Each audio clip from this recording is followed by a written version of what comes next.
Hey everybody, welcome back to another week. This is the Damage Report. I'm Johnny Rolla. Brooke is here. I am here. Hi, How's it going? I'm glad to be here. Hi.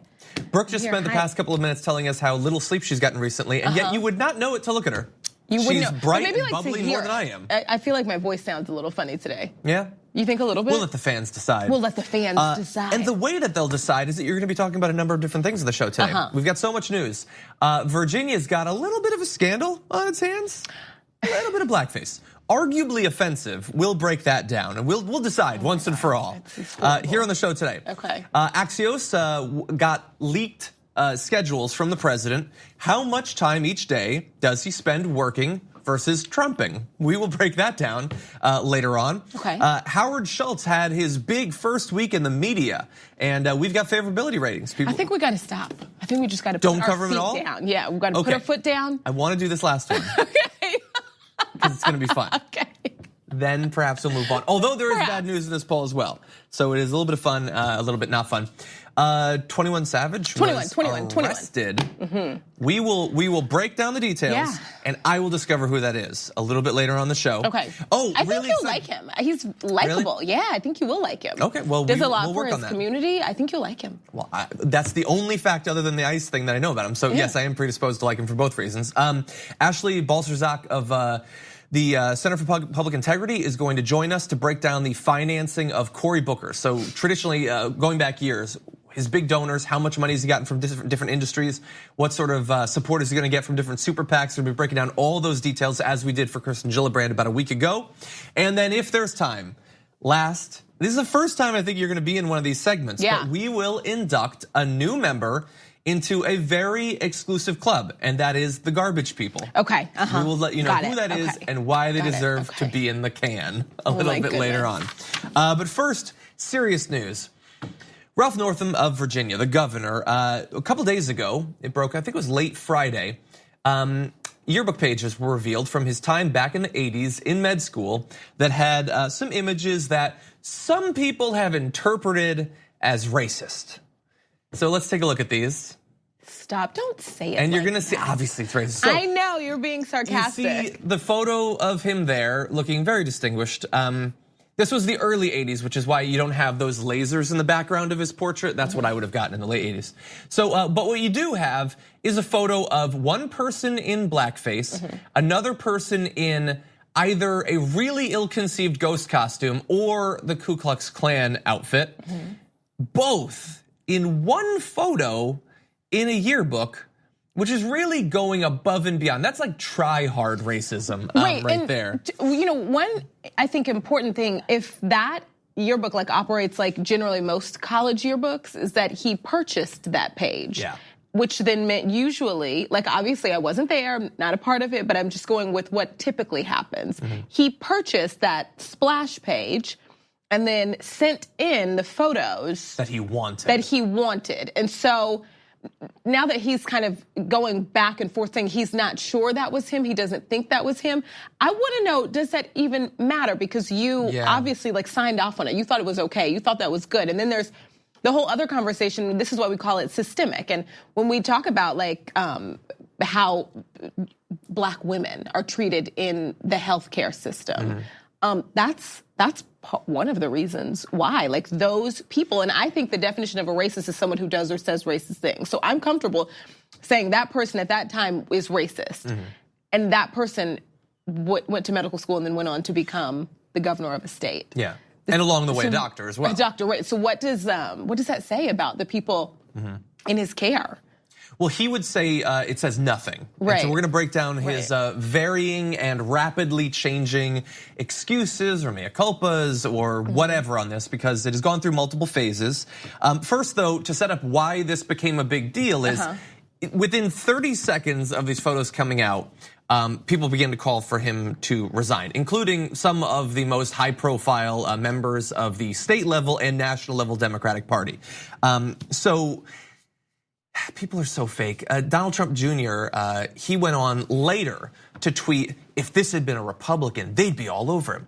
It's like, dude, Everybody is saying this guy should resign, except for him. He doesn't think that he should. Everyone else is saying he should resign instantly. So I have picked one politician at random. The only difference is that if this were a Republican, the president would be quiet. Exactly. That is everyone else, Democrats have a problem with racism, regardless of who it comes from. Yeah. Remember a couple of weeks ago when a sitting Republican congressman said, "When did white supremacy become offensive?" Right. Was Don Jr. calling for him to resign? I don't recall that. So people were calling for Northam to resign, including, this is chosen randomly, AOC, who said Northam must resign and those who try to help him stumble past this deserve scrutiny. If you can't understand how painful and eroding this is to American society, let alone the state of Virginia, take some time to read up this weekend. To start, try Between the World and Me. Yeah. And look, everybody, Chuck Schumer was calling for him to step down, Virginia Democratic Senators Wayne and Warner as well. Now, he doesn't want to, obviously, he wants to continue with his career. So he has, in various ways, sort of tried to explain this away or apologize. First, with an apology saying, "I am deeply sorry for the decision I made to appear as I did in this photo and for the hurt that decision caused then and now." What's interesting about that apology is that it implies that it is him in the image. He either didn't mean that or decided to change his mind after, because later on he started saying that was not me. Right. In that wasn't me. But he didn't stop there. No, he did not. So I'm trying to figure out what his strategy is, and it seems like it's one of those things where it's like, okay, people are saying I did something really bad.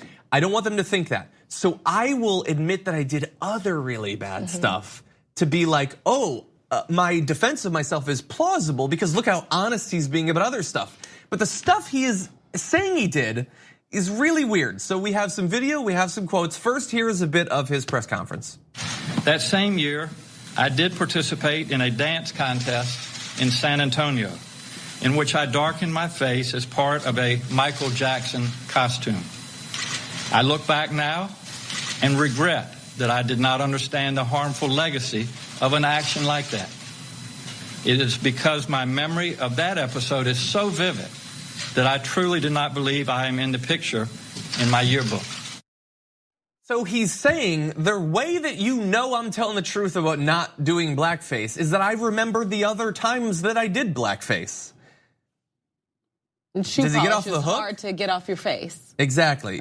Yes. Well, let's expand on that. So he says, I used just a little bit of shoe polish to put on my cheeks, and the reason I used a very little bit because I don't know if anyone's ever tried that. You cannot get shoe polish off.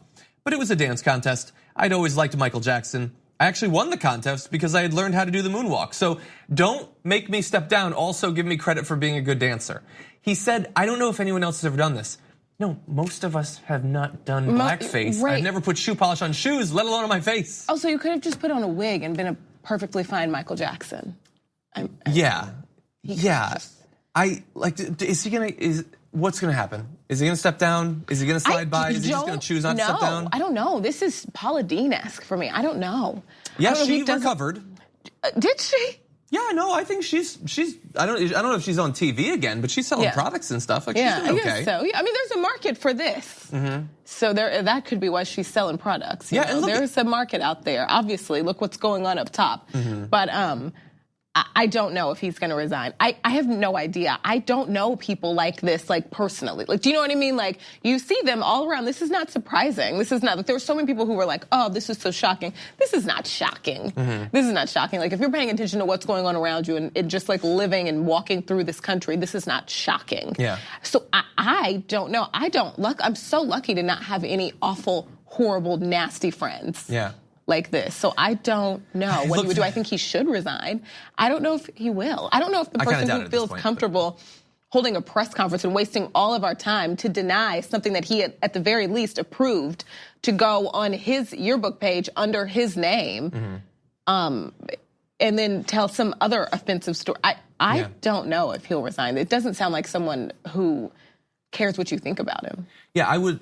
Also, I guess, like, I like to think, like, I don't think, out of all the Halloweens I've participated in, all that I've been to, I don't think I've ever even seen anyone in blackface. Yeah, but we see in the news every year there's some kids who are like, what? I don't get it. No, we know that because we know people are racist everywhere. But we knew it in the 80s. It was awful to do this. Like, they knew, I'm sure, that what they were doing was, Isn't this crazy? I'm gonna do blackface, and I'm gonna be surrounded by people. Here's the thing: no human being ever in the history of human beings like actually looks like what it looks like when you put black shoe polish on your face. So it's never, even the very first time someone did this, right? They were never trying to actually look like a black person. Yeah, they were trying to be mock offensive. They were trying to, right? Exactly.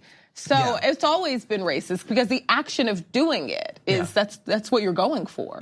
So look, at this point, I think we're agreed. We don't yet know if he's actually going to step down. I think he will end up stepping down. I think he should, but I certainly think he should. I think that he will. I want to give you just a little bit more context before we leave on other stuff that was in the yearbook. We haven't seen, but CNN has confirmed. So you saw that photo in a different yearbook at Virginia Military Institute. Northam was nicknamed Coon Man. He doesn't remember why. He was asked why. He doesn't remember why.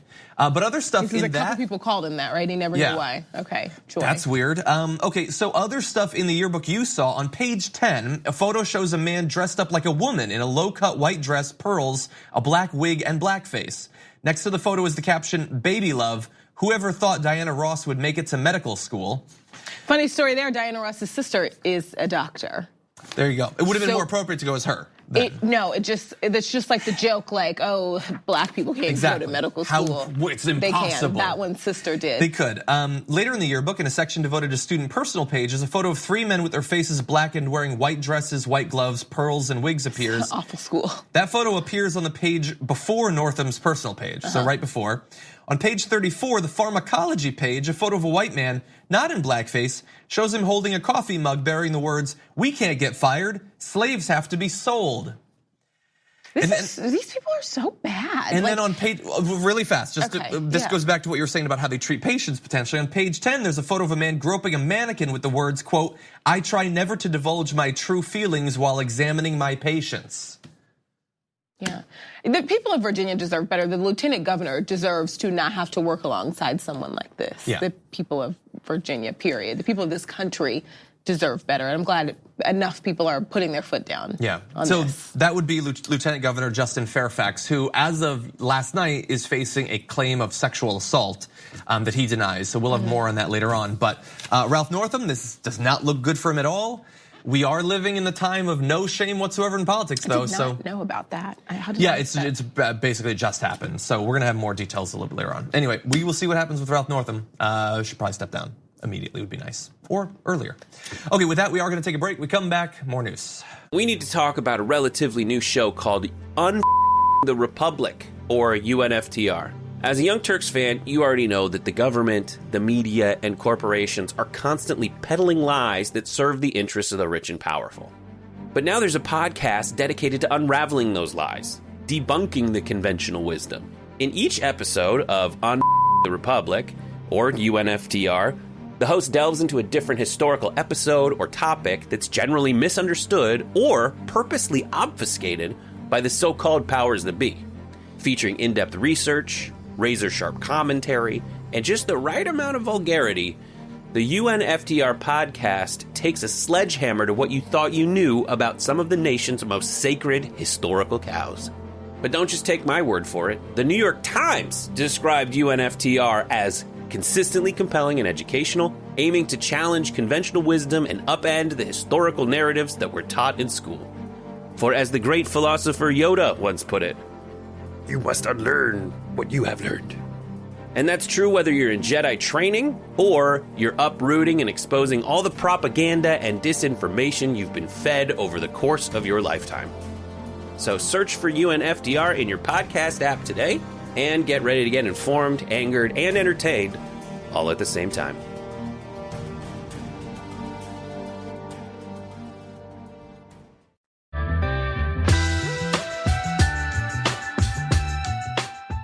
Welcome back to the show, everyone. So we know that people don't like working for Donald Trump, and very frequently after they get booted out or leave, they write books and we figure out a whole bunch of stuff of what's going on. But there are some who hate working there that are still on the inside, and apparently in the past couple of days, one of those people chose to leak a number of different daily schedules for Donald Trump to Axios, giving us, I would say previously, like confirming what we thought. Confirming what we thought. We sort of assumed this was going on, but now we know the actual numbers for what is going on in terms of what he does all day long. So, let let's get into some details. Okay. Each day's schedule places Trump in, quote, location, Oval Office, from 8 to 11 a.m. That sounds good. But Trump, who often wakes before 6 a.m., is never in the Oval Office during those hours, according to 6 sources with direct knowledge. They could be wrong. They could be lying, to be fair. But that's what they say, and those are the people he has chosen to surround himself with. They say instead he spends his mornings in the residence watching TV, reading the papers. That implies that they are liars, by the way. And responding to what he sees and reads by phoning aides, members of Congress, friends, administration officials, and informal advisors. So the image that they sketch is that he is absorbing things. Whatever happens to be on TV, we'll say benefit of the doubt, he's watching Fox News. Right. Or newspapers, and then based on what he sees and what he reads, he then does things. Which sort of, the idea there is that he is just like, I don't know, one of us or something. Like, we absorb the news and we tweet about it or we talk to a friend. He just does that with all the authority of the president. That, I think, is a very charitable impression of what he is doing. Because when you get into the numbers, it's not just that he's supposedly doing that, it's that he's doing a lot of that.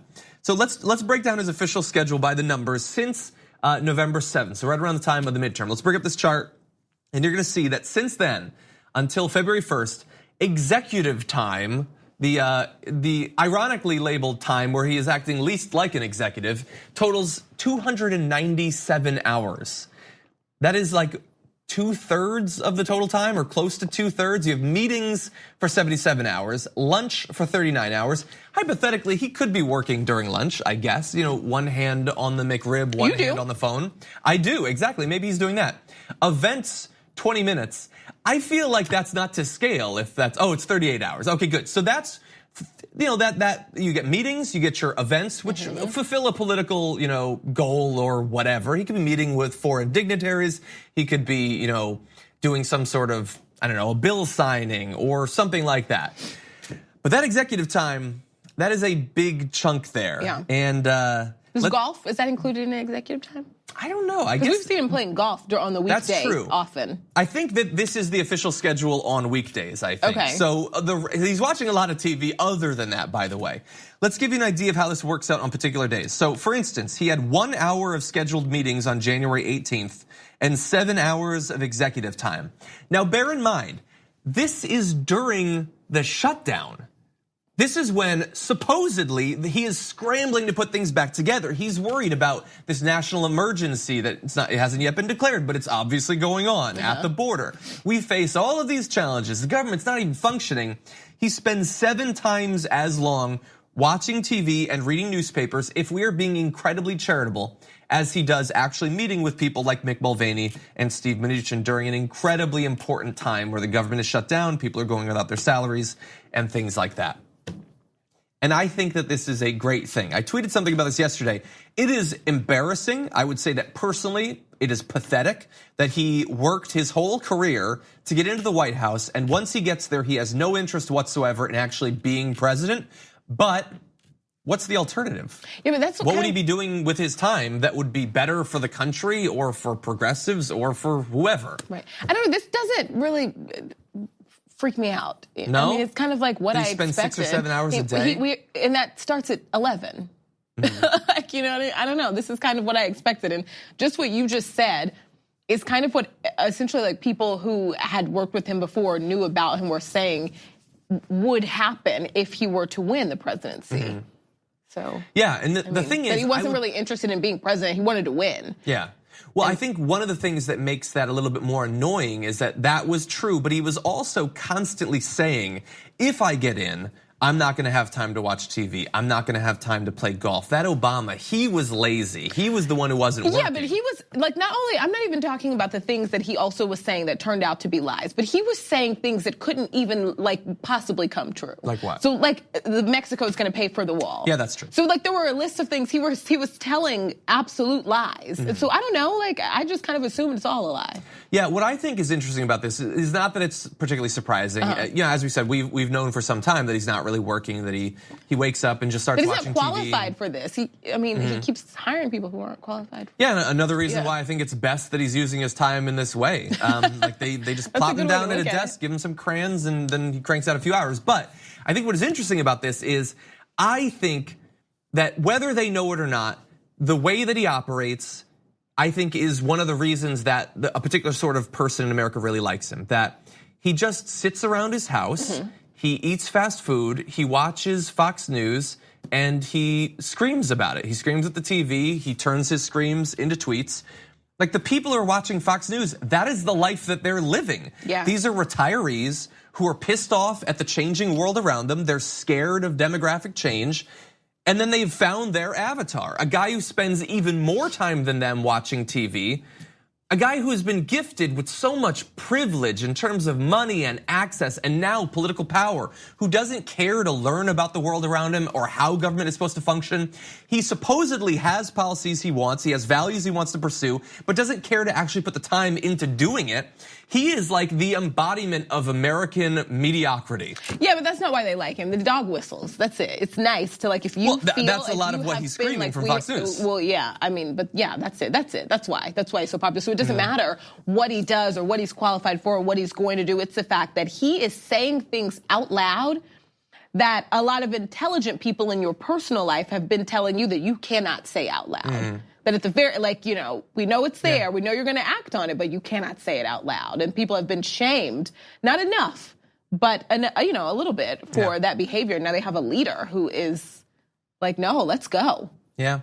That's why they like him. I think what you just described is the reason that a lot of these cults of personality around people in politics and people in media sort of come about. Like, there are people who believe awful things or crazy things, and they just wanna see someone in an official context, like coming from a TV screen. They're tired of being shamed for their beliefs. Exactly. They just want someone who seems smarter or, you know, whatever, or more authoritative to say the same thing.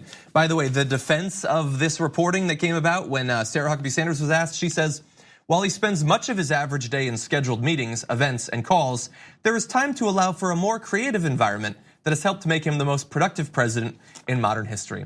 First of all, that is how you describe a kid that you are enrolling in an arts class because he can't take, you know, normal life or whatever. Right. But also, the most productive, I mean, come on. He's got some executive orders, they passed a tax bill, and that is effectively it. I guess he shut down the government for the longest time in history. That's an achievement.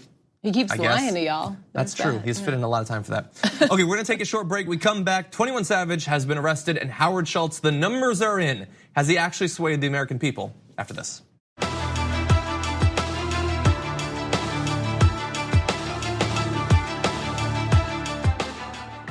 Welcome back to the show, everyone. Let's turn now to the Democratic primary. Well, or at least an effect on the Democratic primary. Howard Schultz, billionaire, beloved across the nation, I'm sure. He's been in this race for like a week now, and I've been curious to find out his big appeal, where he was all over the news, all over social media. He got on The View.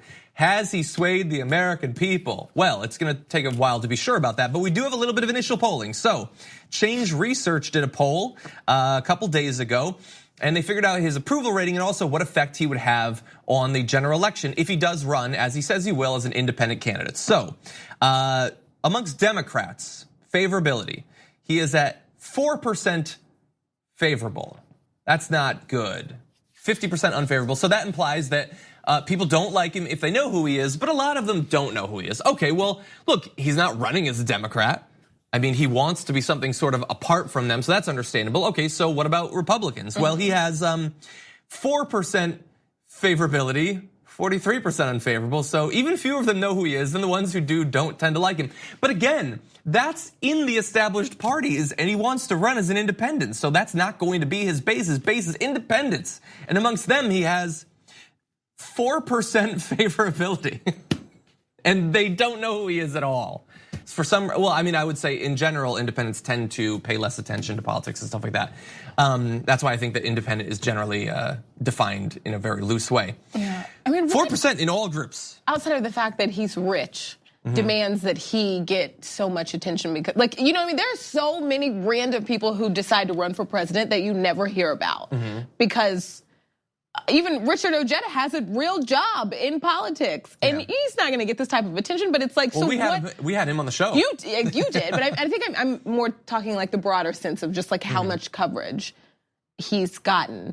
And I wonder, like, is it just, and it's like, so I feel like the complaint is that we want to get out of that, like, good old boys club, but like, we can't, like, we're addicted to it. Well, I think there's a few explanations as to why he gets the coverage he does. I can say that for me, the reason that we've talked to him multiple times is I want to scare him away from running because he has no place in the election. I think he would have a negative impact on the election. So I want to be able to look, Howard Schultz, you're awful and you shouldn't run. That's why I'm covering him. I think that some in the media just take it for granted, hey, billionaire. Right. That's awesome. That's it. There are others in the media that are like, hey, billionaire, it's not that I think he should run, it's that look, we know he could just buy his way onto the ballot if he wants. And so pragmatically, we need to cover him because he likely will get on the ballot. But no one would know about it if we weren't talking about it so much. Not even us. I don't mean like you and your show, because speaking of Richard Ojeda, like that's a lot of people only knew that he was running at that point because of this show. Yeah, exactly.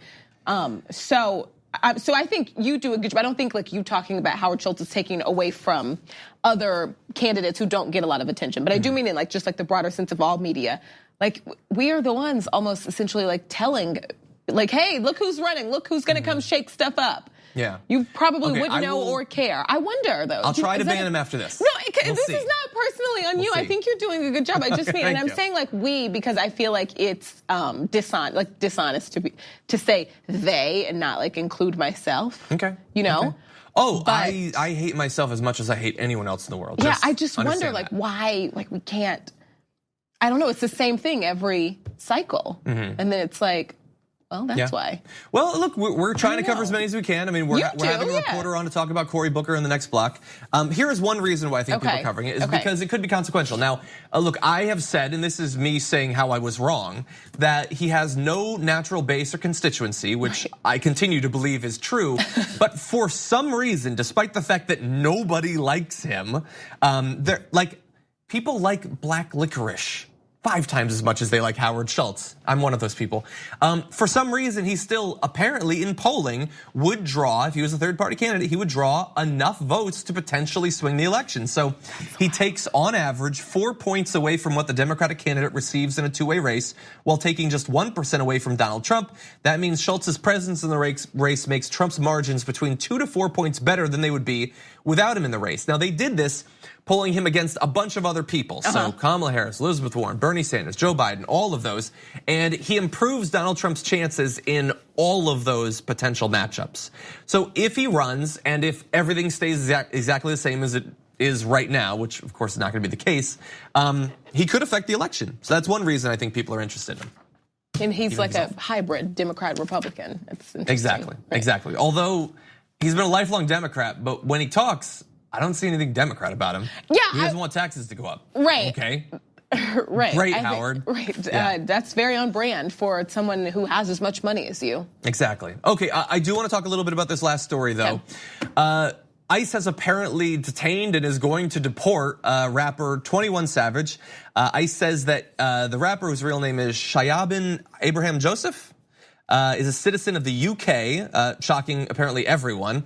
The agency alleges that he entered the US legally in July of 2005 when he was a minor, but subsequently failed to depart under the terms of his non-immigrant visa.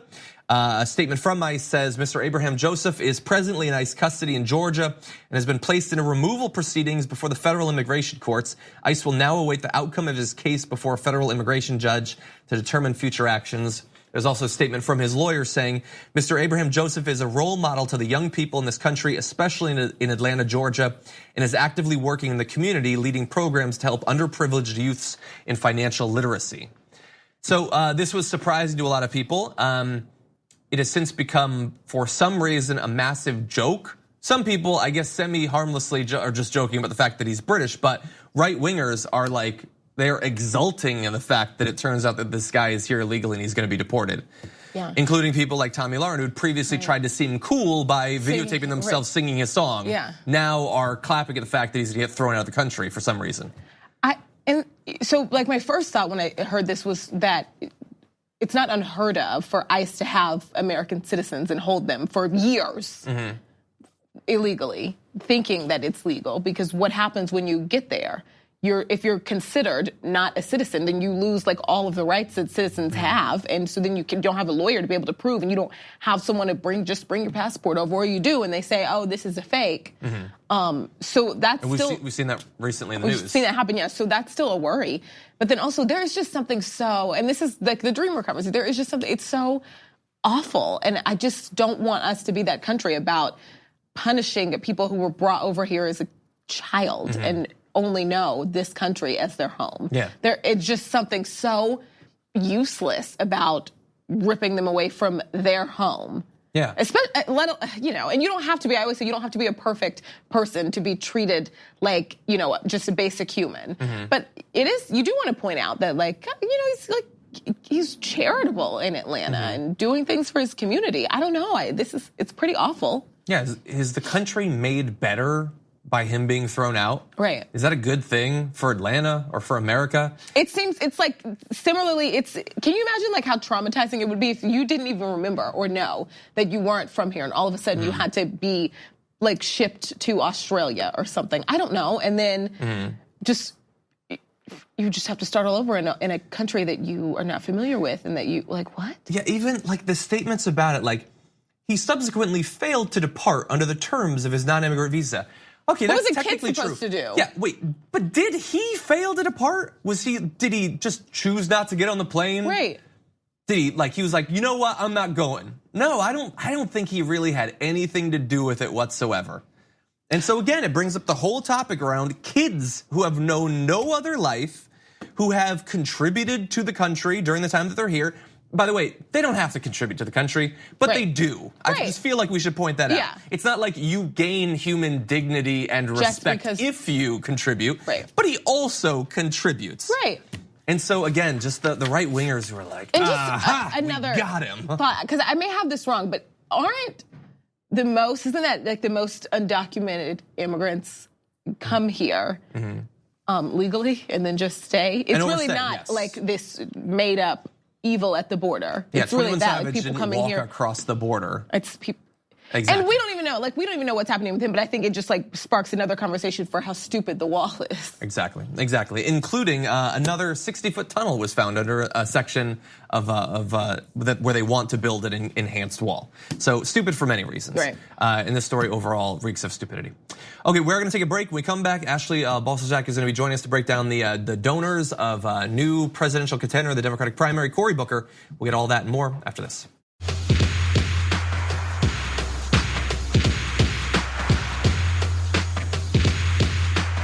It is our goal here at the Damage Report to give you comprehensive coverage of all of the entrants in the Democratic primary, which is tough because there's a lot of them. But we're going to keep pressing on, and we're going to do another breakdown of the finances of a major candidate. We've already covered Kirsten Gillibrand. Now, Cory Booker, a new entrant to the race. And joining us now to provide this information, Ashley Balcerzak, federal politics reporter for the Center for Public Integrity. Ashley, welcome back to the show.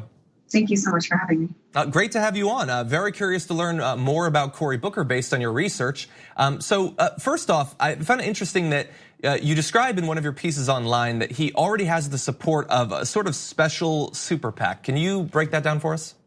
Yeah, of course. So the New York Times reported that a friend of his, Steve Phillips, had started a kind of hybrid PAC. So it's a super PAC, so it can take in as much money as it wants, spend as much money as it wants, but has another bank account that they can donate directly to people.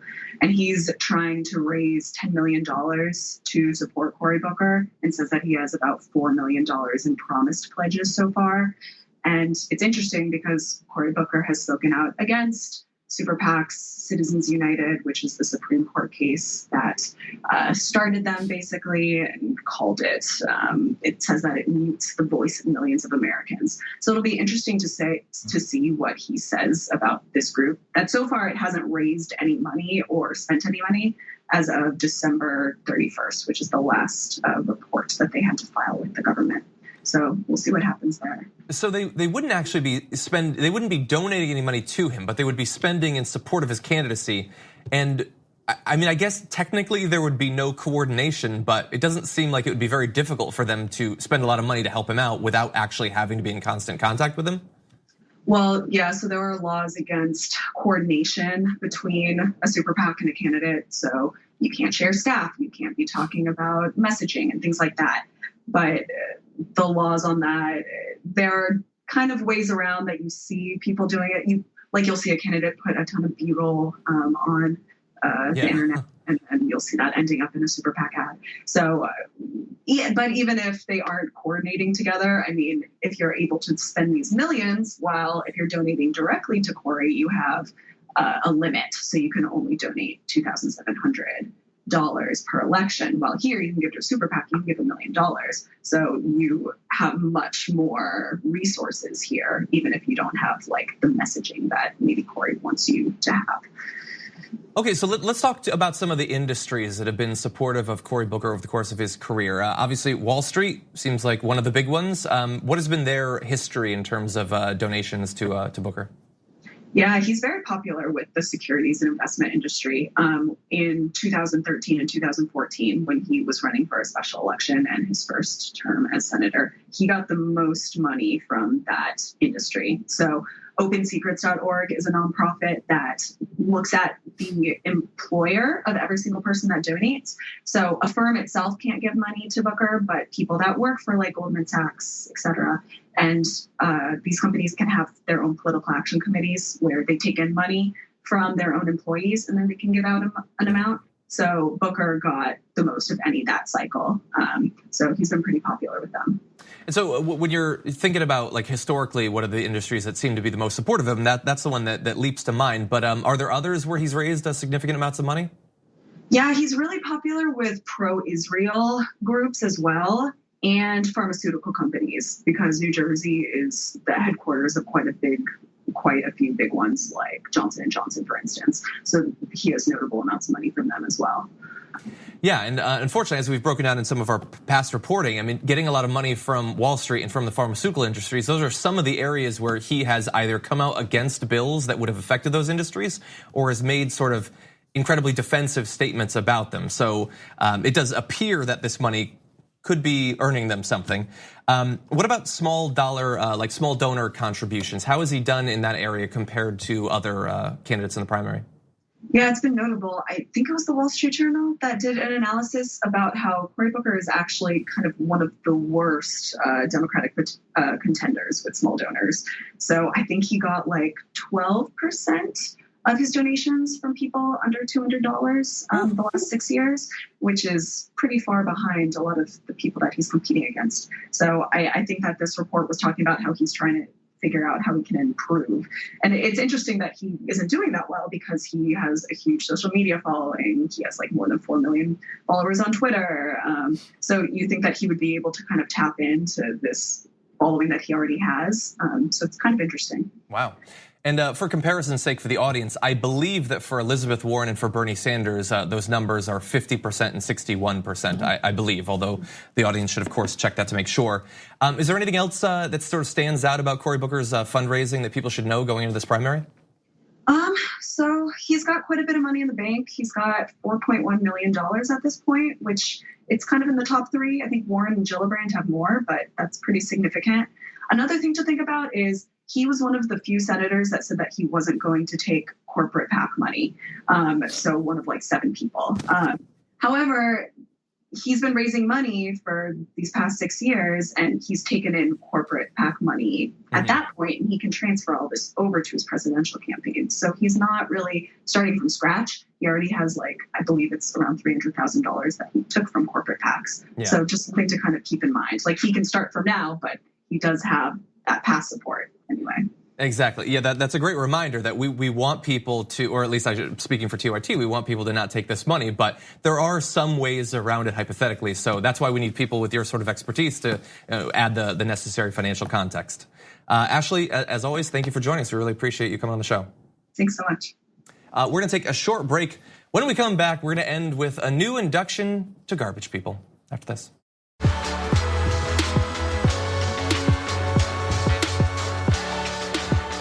Here at the Damage Report, I try to keep it positive when possible, but occasionally there's truly bad people in this country and they need to be profiled. And we do that in a segment we call Garbage People.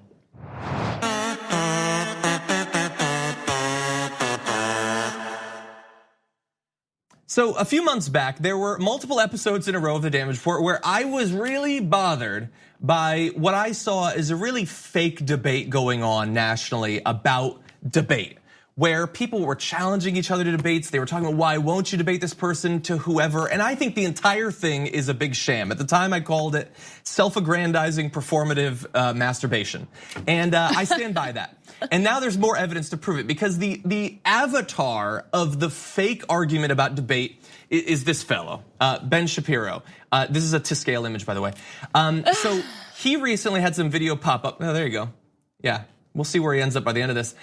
So let's go to this video of him that popped up during the Super Bowl on my Twitter feed, showing what he really thinks about debate.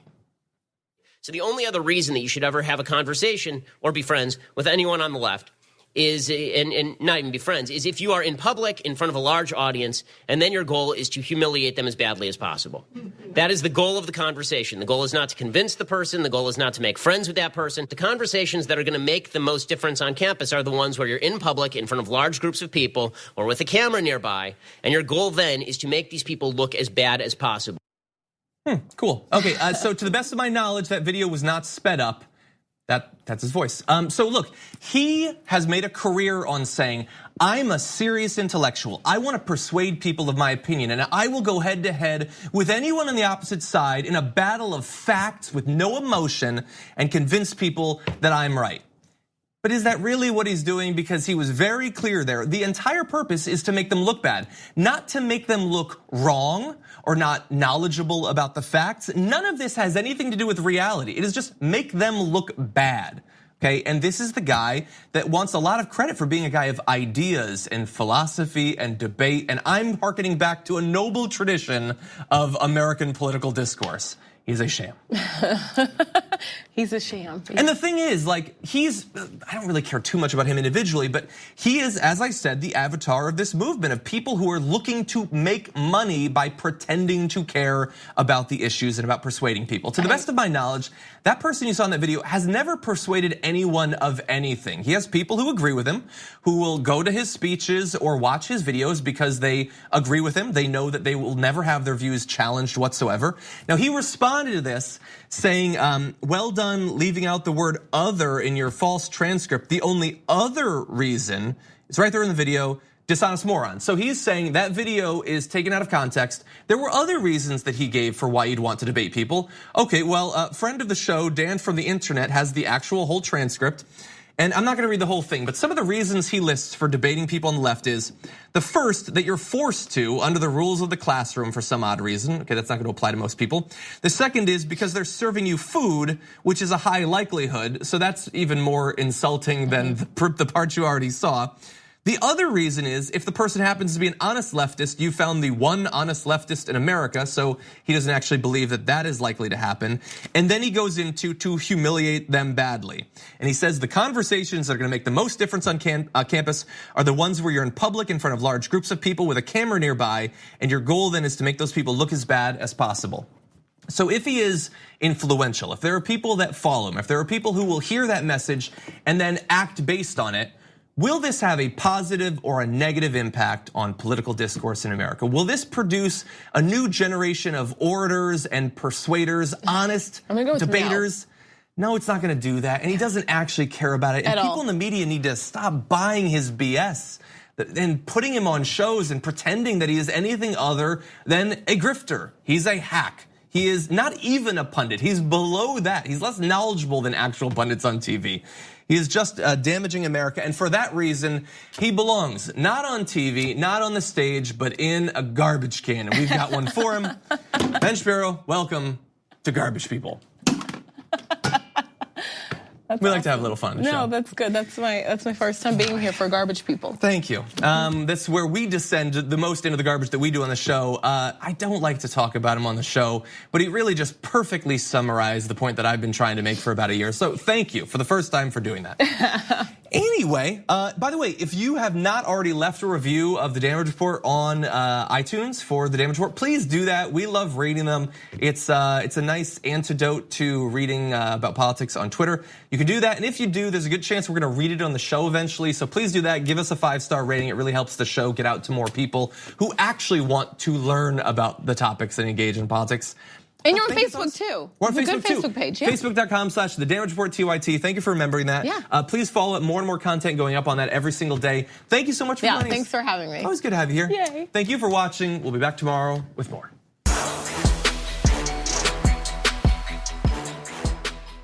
Thanks for listening to the full episode of The Damage Report. Support our work, listen ad-free, access members-only bonus content, and more by subscribing to Apple Podcasts at apple.co/TYT. I'm your host, John Adarola. I'll see you soon.